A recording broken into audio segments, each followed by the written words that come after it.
Bueno, muchas gracias. Señor presidente, vengo desde Perú y lo conozco gracias a las redes sociales. En mi país el silencio ha sido cómplice para no destacar lo extraordinario de lo que significa la gran transformación, cambiar la forma de pensar de un país. Yo me siento emocionado, me siento tranquilo, porque hoy día fue un día muy especial. Venía aquí a la mañanera y se me perdió el celular. Había perdido contacto. Y lo primero que quiero agradecer, algo que usted dijo, que lo más grande que tiene México es su gente. Y aquí tengo muchísimas palabras para agradecer el gesto que han tenido conmigo. Señor presidente, enfrentarse al neoliberalismo, como usted lo ha hecho, habría que preguntarle de qué madera está hecho usted, porque muy pocos hombres se atreven. Me voy a presentar, tal vez usted no me conoce. Mi nombre es Ricardo Belmont Casinelli, yo fui alcalde de Lima 2 veces, de los años 90, primer gobierno, hasta el año 93, y del 93 al año 96. Tuve como rival al presidente Fujimori al frente. Empezaba el neoliberalismo con toda su fuerza en el Perú. Después fui congresista de la República y candidato a la presidencia. Confieso que fracasé. Me enfrenté al poder fáctico y el poder fáctico me dio en el suelo, como decimos vulgarmente en el tema pugilístico. Usted tiene la gran oportunidad histórica de convertirse en un líder latinoamericano. Y yo vengo a hablar no de la coyuntura mexicana, no me atrevo a intervenir en el problema doméstico de México, pero vengo a hablar de lo que usted representa para Latinoamérica, una gran esperanza. La esperanza que usted ha construido es su culpa, presidente, porque es la primera vez que un mandatario, después de ser electo, se atreve a esto, a una conferencia, a recibir preguntas de todo tipo, a encarar con una paciencia, una perseverancia y una prudencia digna de un hombre con características singulares. Y de ahí esta introducción, porque quisiera hacerle muchas preguntas y no puedo hacerlas en este momento. Pero mi primera pregunta es, ¿usted sabe lo que está trascendiendo a ir contra la corriente después de 36 años, donde nos hicieron creer, por ejemplo, ahora que escucho de Pemex, que no estamos capacitados nosotros para manejar lo que hicimos? ¿Quién hizo Pemex? ¿Quién hizo Pemex?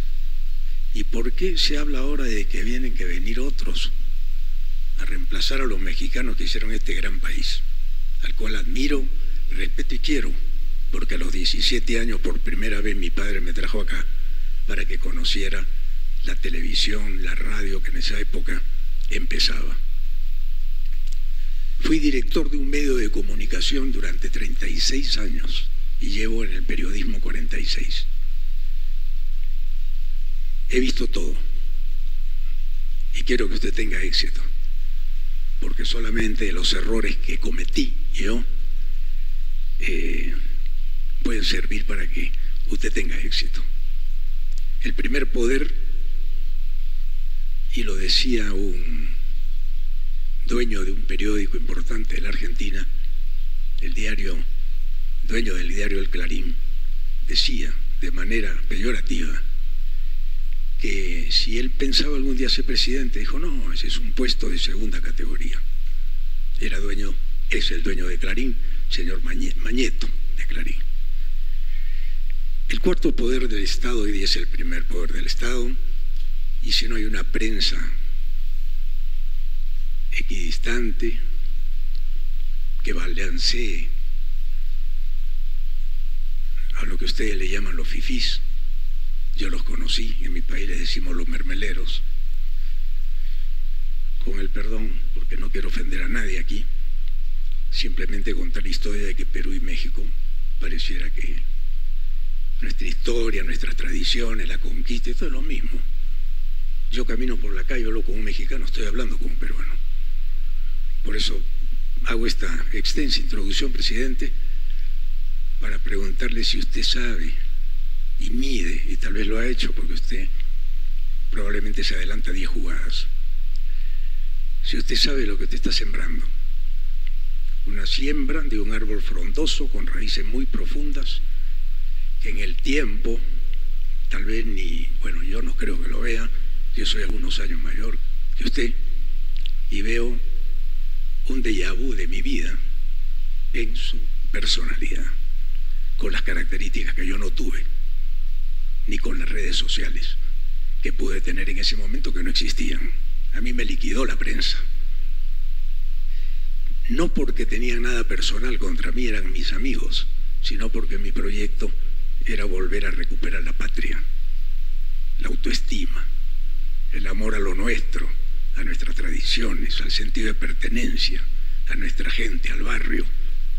Y usted lo está haciendo. La gran transformación es la transformación del hombre, señor presidente. Y ese era el motivo de mi viaje. Con toda mi familia he venido a México solamente para verlo frente a frente y decirle estas palabras. No tengo que hacer preguntas, tengo que hacer una reflexión en voz alta. ¿Qué opinión le merece esta reflexión? Bueno, yo agradezco sus palabras. Es usted muy bienvenido a México. En efecto, Perú, México tienen pues un pasado común, dos países, dos pueblos con mucha cultura, con civilizaciones extraordinarias, desde antes de la llegada de los españoles, de la conquista o de los encuentros entre culturas. Decirles que hace falta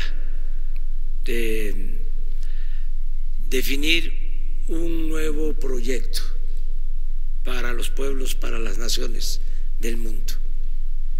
No aceptar el predominio de un solo proyecto y mucho menos si en los hechos ha demostrado su incapacidad para resolver los grandes y graves problemas nacionales. No podemos seguir con un proyecto fracasado. No funcionó el modelo neoliberal. Y lo que suele plantearse de buena fe y a veces como cuestionamiento a quienes no compartimos ese modelo, siempre es: ¿y cuál es la alternativa? La pregunta. Por eso tenemos la obligación de elaborar, como se dice pomposamente, un nuevo paradigma, que no es más que presentar un proyecto nuevo que recoja los sentimientos de nuestro pueblo y que no olvide la historia, que es la gran maestra de la vida. Nosotros en México, como en el Perú, tenemos las grandes enseñanzas. Nosotros nos enseñó Morelos desde hace más de 200 años que había que luchar por la igualdad.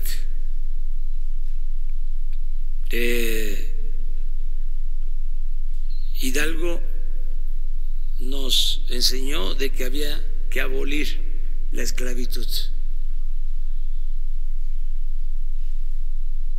Tenía una frase Hidalgo, decía: los pueblos que quieran ser libres, lo serán. Juárez nos enseñó de que no se puede aceptar el dominio de ningún país extranjero, que el respeto al derecho ajeno es la paz.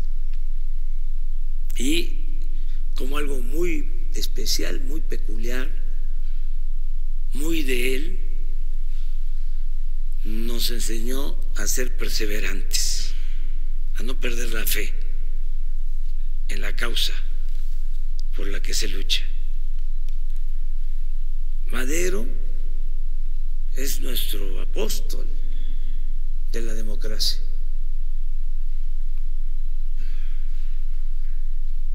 En un tiempo en que nadie hablaba de eso, ni se creía que eso significara una opción, una alternativa, él planteó de que la democracia era la salida a la crisis y al predominio de la dictadura. Y luego tuvimos un presidente extraordinario, el mejor del siglo XX, el general Lázaro Cárdenas del Río, que recuperó lo que había entregado Porfirio Díaz a extranjeros y demostró de que podíamos nosotros administrar nuestro petróleo, nuestros recursos naturales.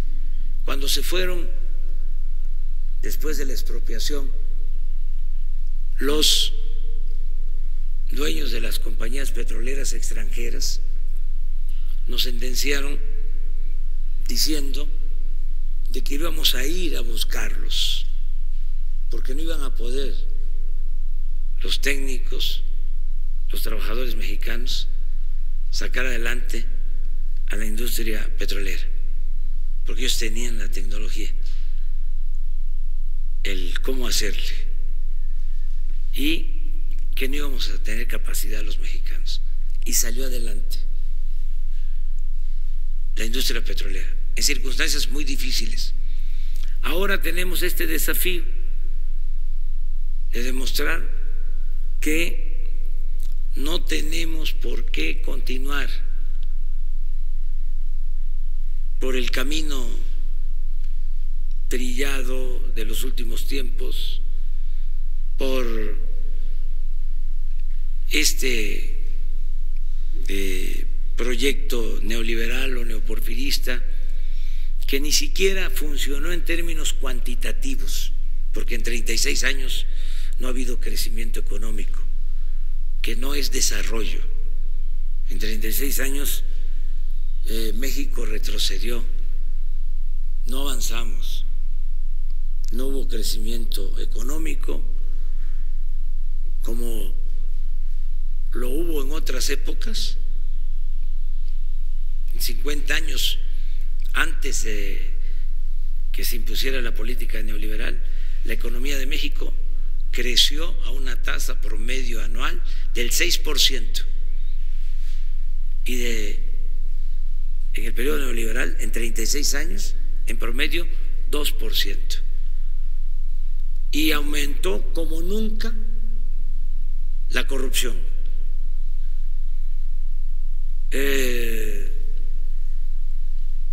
Eran como niños de pecho los presidentes del México posrevolucionario en comparación con algunos presidentes del periodo neoliberal.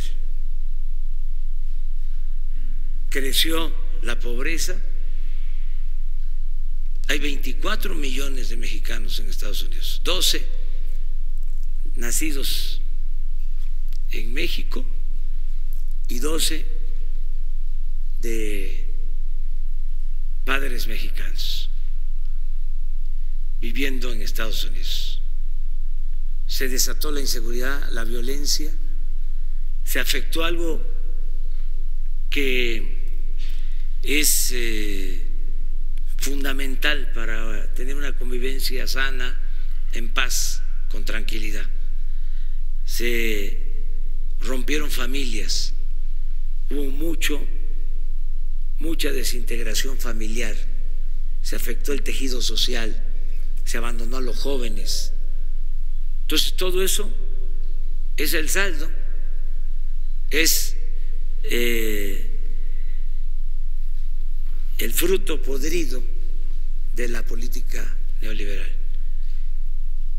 Y tenemos que cambiar esa política, llevar a la práctica una nueva política que tiene, en el caso nuestro, como eje acabar con la corrupción, porque neoliberalismo en México se convirtió en sinónimo de corrupción, privatización, corrupción, beneficio para una minoría a costa del sufrimiento de la mayoría de los mexicanos. Entonces,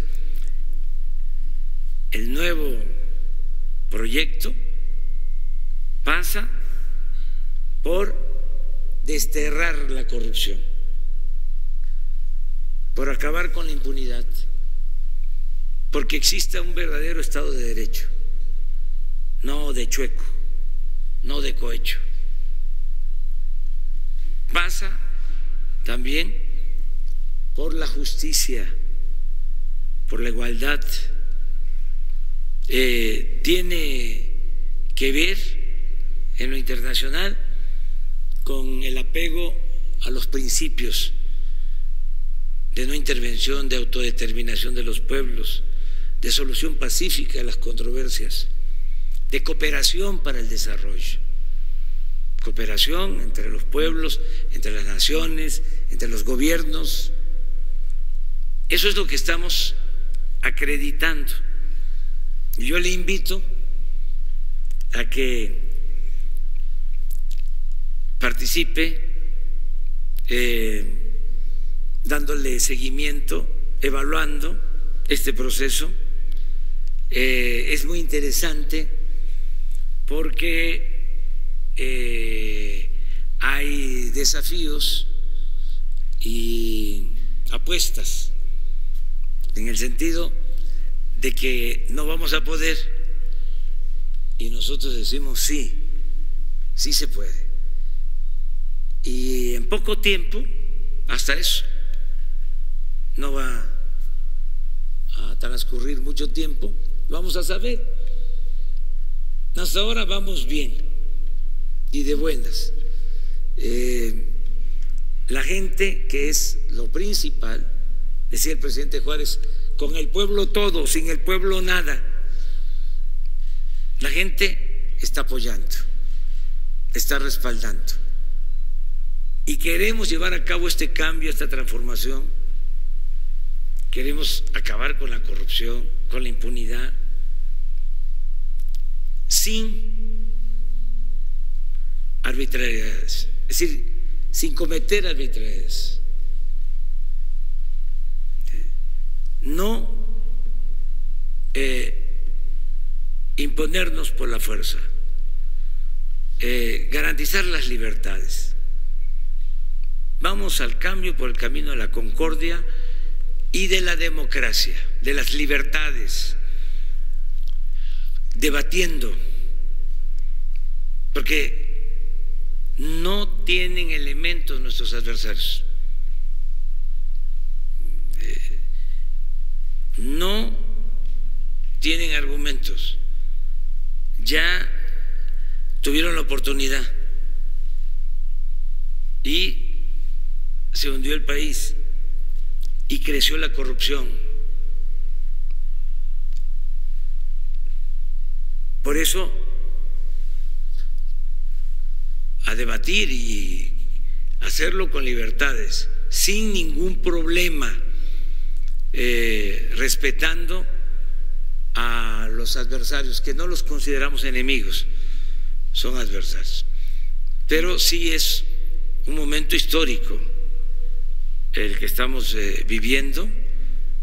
Le comento que por primera vez en la historia de México se está por aprobar el que el presidente se someta a la revocación del mandato.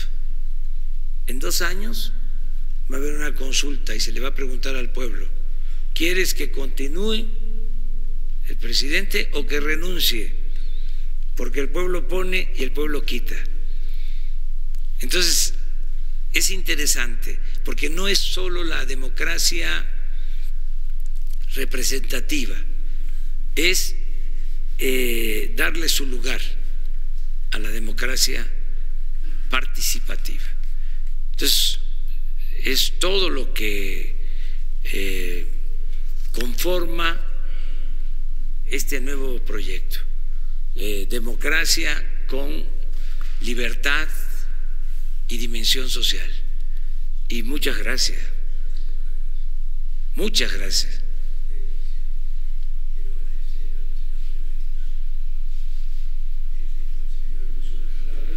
Y a todos los señores periodistas. La última reflexión, presidente. Yo creo que no hay contagio más intenso que el ejemplo. ¿No hay micrófono?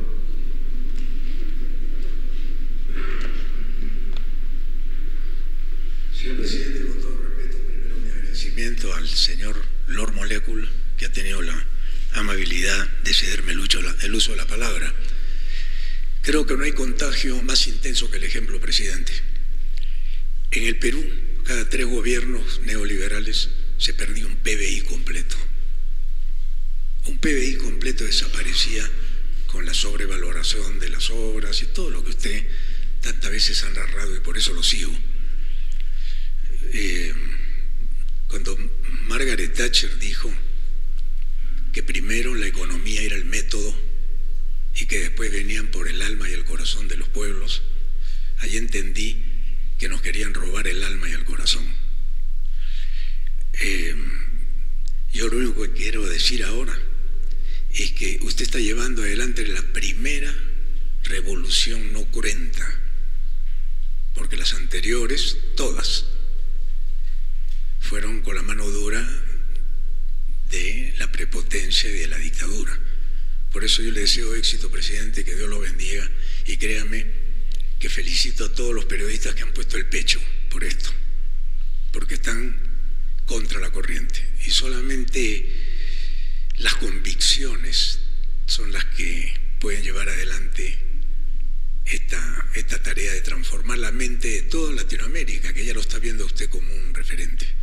Y me he permitido hacer esta extensa presentación por el respeto que le tengo a este querido país. Muchas gracias, presidente. Muchas gracias. Pues esto también es muy importante, lo conceptual.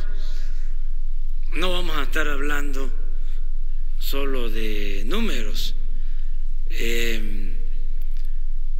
o de lo cotidiano. De vez en cuando tenemos que hacer una reflexión,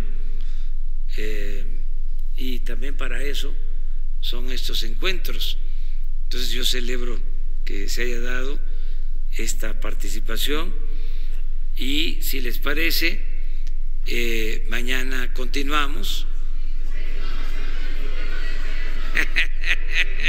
Vamos a hacer el